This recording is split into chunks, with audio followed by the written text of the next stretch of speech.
When I told Max at dinner that I wanted a divorce, I thought our marriage was over. 3 years of him constantly traveling for his consulting job had left me feeling like I was married to a ghost, and I'd finally reached my breaking point. As we drove home in painful silence with our untouched leftovers, I saw Stephen shivering on a park bench and couldn't just drive past someone in need. What I expected to be a quick act of kindness became a conversation that saved my marriage when Stephen shared the devastating story of how he'd lost his own wife and the wisdom he'd gained too late. Sometimes the most important advice comes from people who've lost what you're about to throw away. Hi everyone, welcome to Life's Changing Stories. Now let's dive into today's story. The October rain had been falling steadily across Portland for 3 days, turning the city's famous rose gardens into muddy patches and driving the homeless population to seek whatever shelter they could find under bridges, in doorways, and on the few covered park benches scattered throughout the downtown area. Hannah Martinez sat across from her husband Max in the warm, intimate lighting of Lucinda's Italian restaurant, picking at her untouched lasagna while gathering the courage to say words that would either save or destroy the marriage they'd built over the past 5 years since graduating from Portland State University, together with dreams of conquering the world as a team. At 27, Hannah had expected marriage to Max to be the partnership they'd promised each other during their college years when they'd spent countless hours planning their future together. The house they'd buy, the children they'd raise, the adventures they'd share as two people completely committed to building something beautiful and lasting. Instead, she found herself living alone in their downtown apartment for weeks at a time, while Max traveled constantly for his management consulting firm, returning home exhausted and distracted, more like a stranger who happened to share her address than the best friend and lover she'd married. Max sat across from her, finally home from a 2-week assignment in Seattle, checking his phone every few minutes, despite his promise that tonight would be different, that they would finally have the conversation about their future that Hannah had been requesting for months.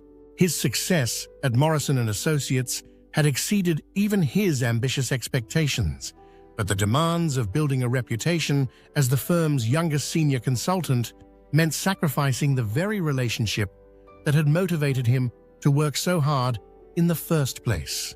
Hannah took a deep breath and prepared to speak the words that had been building inside her for months, knowing that what she was about to say would shatter the comfortable illusion they'd been maintaining that their marriage was just going through a difficult phase rather than dying a slow death from neglect and misplaced priorities.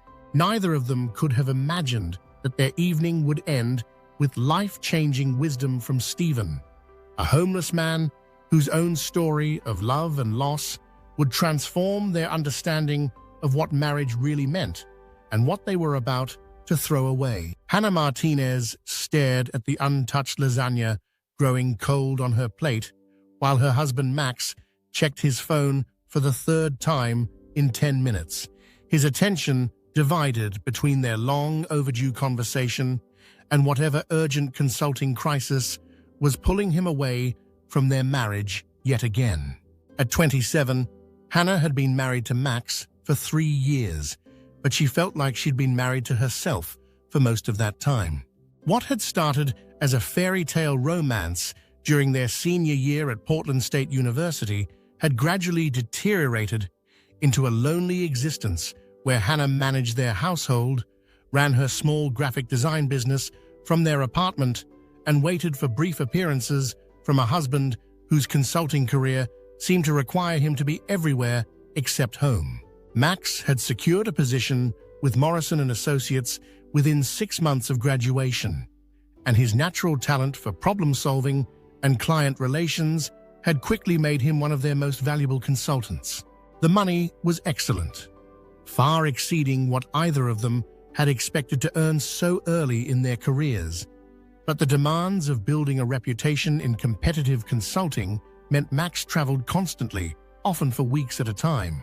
Hannah had initially supported Max's career ambitions, understanding that establishing himself professionally required sacrifices from both of them. She had turned down opportunities to expand her own design business, declined invitations from friends, and postponed conversations about starting a family, always believing that the intense travel schedule would eventually stabilize and they could resume building their life together. Instead, Max's success had led to more travel, longer assignments, and increased pressure to maintain his status as Morrison & Associates' rising star.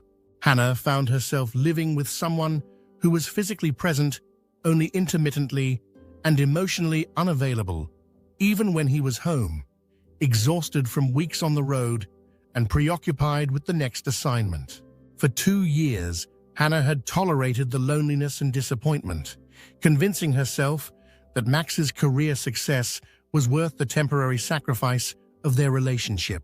She had learned to manage disappointment when he missed dinner reservations, cancelled weekend plans at the last minute, and returned from trips too tired for meaningful conversation about anything beyond work logistics. The breaking point had come 3 weeks earlier when Max missed their 3rd wedding anniversary dinner because his flight from Denver was delayed, and Hannah spent the evening alone at their favorite restaurant, explaining to concerned waitstaff that her husband would not be joining her. That night, Hannah had finally acknowledged what she had been avoiding for months. Their marriage was failing, not because they didn't love each other, but because they had allowed external pressures to erode the foundation of trust, communication, and shared priorities that had brought them together.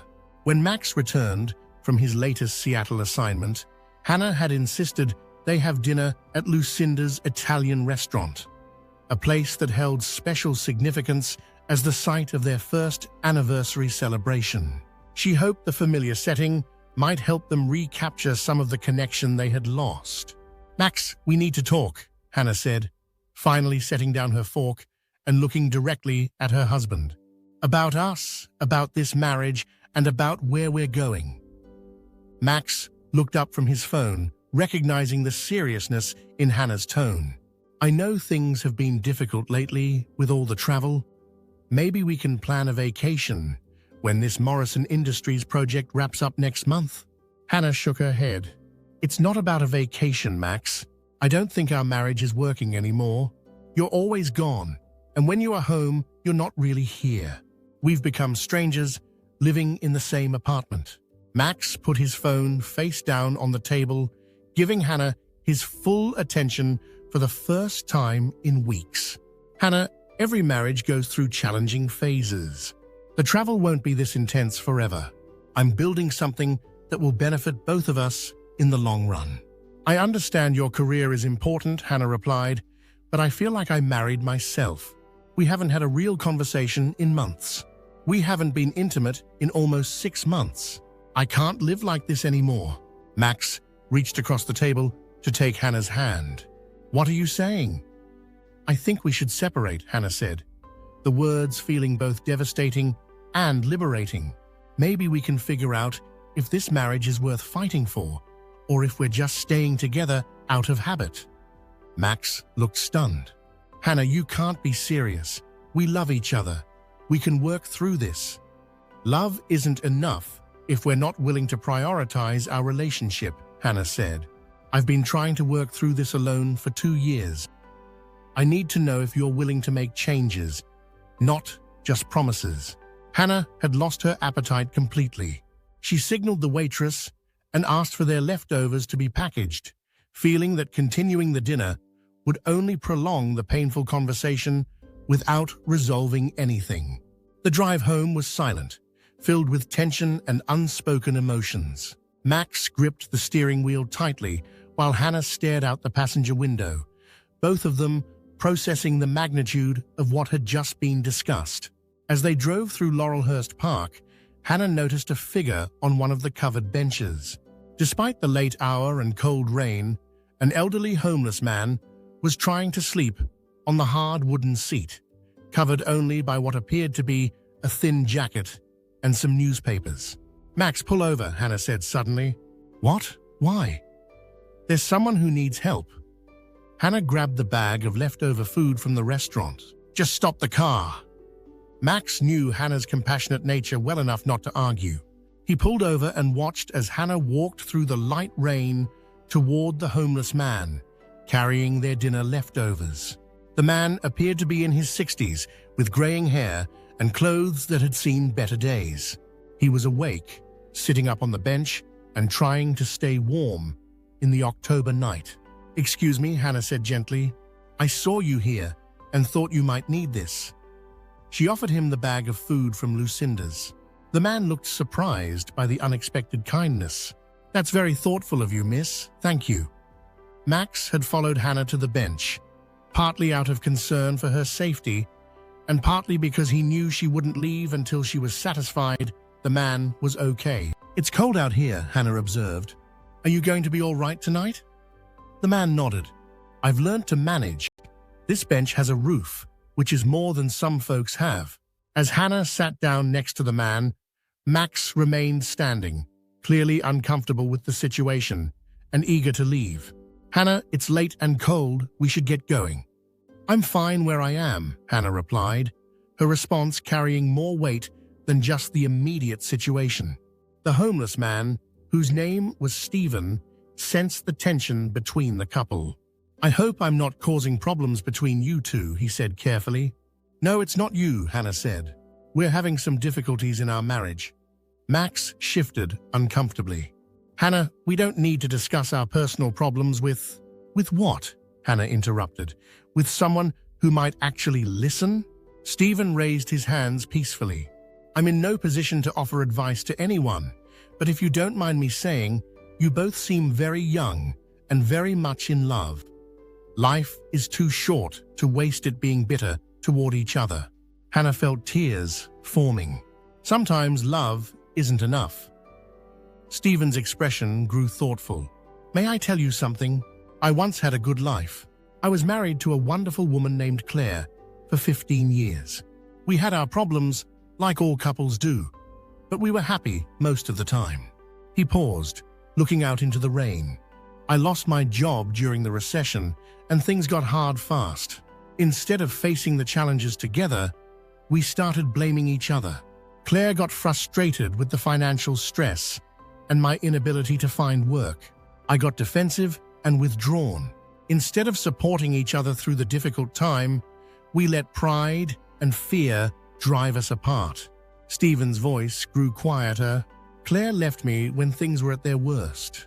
She said she couldn't handle the uncertainty and stress anymore. I was angry at the time, but now I understand she was scared and felt alone, just like I did."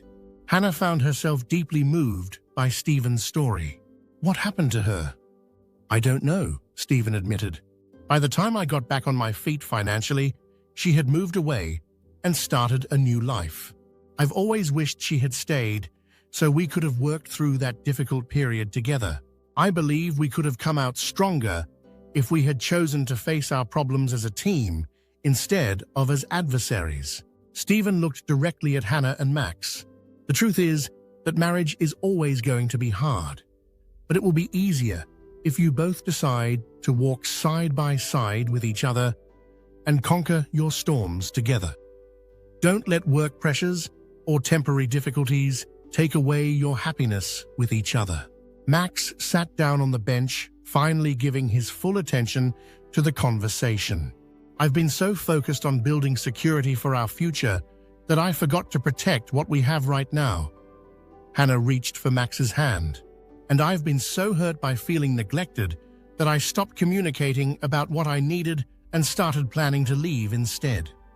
Stephen smiled despite his difficult circumstances. "You're both trying to do the right things, just in ways that aren't working for your relationship. The good news is that you still have time to change course if you both want to." Hannah and Max thanked Stephen for his wisdom and gave him additional money from Max's wallet to help him find shelter for the night. As they drove home, They were both quiet, but the silence felt different, contemplative rather than hostile. That night, they stayed up until dawn, talking about their marriage, their individual fears and needs, and their shared hopes for the future. Hannah explained how isolated and unimportant she felt when Max was constantly traveling, and Max acknowledged that his pursuit of career success had cost him the very relationship that motivated his ambitions. Max committed to having honest conversations with his supervisors at Morrison & Associates about reducing his travel schedule and establishing better work-life boundaries. Hannah agreed to be more direct about her needs and concerns rather than suffering in silence until resentment built up. They discovered that the true test of their marriage wasn't avoiding hardship, but facing challenges together as partners rather than adversaries. Stephen's wisdom had revealed that love is less about perfection and more about persistence, the decision to keep working on their relationship even when it was difficult. Over the following months, Max negotiated a modified role at Morrison & Associates that reduced his travel by 60% while maintaining his career trajectory. Hannah expanded her graphic design business and found fulfillment in work that utilized her creativity while allowing her to maintain better balance. They established new routines that prioritized their relationship, regular date nights that were protected from work interruptions, weekend trips that allowed them to reconnect, and daily check-ins about their emotional needs and concerns. A year later, Hannah and Max returned to Laurelhurst Park looking for Stephen, hoping to thank him again and share how his advice had transformed their marriage. They never found him, but they left a care package on the bench where they had met him, along with a note expressing their gratitude for the wisdom that had saved their relationship. Hannah eventually became pregnant with their first child, and Max arranged for a paternity leave that allowed him to be fully present during the early months of fatherhood. They had learned that success in marriage, like success in life, required intentional choices about priorities and the willingness to adapt when circumstances demanded change. Years later, when friends or family members would ask them for marriage advice, Hannah and Max would tell the story of Stephen, the homeless man whose own loss had taught them to value what they had before it was too late. They had learned that sometimes the most profound wisdom comes from the most unexpected sources, and that the decision to fight for love is often more important than the absence of problems. Stephen's story became a cornerstone of their relationship philosophy. Marriage is not the absence of struggle, but the decision to keep working together despite difficulties. Hannah and Max had almost thrown away something precious because they had focused on their problems rather than their partnership. The leftover lasagna from Lucinda's had been intended as a simple act of kindness towards someone in need, but it had become the catalyst for the most important conversation of their lives. Stephen's wisdom had reminded them that love requires both commitment and action, and that the strongest marriages are built by couples who choose to face their storms together rather than allowing external pressures to drive them apart. Hannah and Max's marriage became stronger than it had ever been, not because they avoided challenges, but because they had learned to approach difficulties as opportunities to demonstrate their commitment to each other and their shared future. Stephen's example of losing love through pride and poor communication had motivated them to choose vulnerability, honesty, and mutual support over self-protection and blame. Their story became a reminder that the most valuable advice often comes from people who have experienced loss and gained wisdom through their pain. Stephen's generosity in sharing his story with two strangers had transformed their understanding of what marriage could be when both partners chose to prioritize their relationship over individual fears and ambitions. The homeless man who had lost his own marriage had saved theirs, proving that wisdom and compassion can emerge from the most unexpected circumstances, and that sometimes the people with the least material wealth have the most valuable insights about what truly matters in life. We hope you enjoyed today's story of love, life, and betrayal. For more free stories and entertainment from our channel, please hit the like button and don't forget to subscribe with notifications.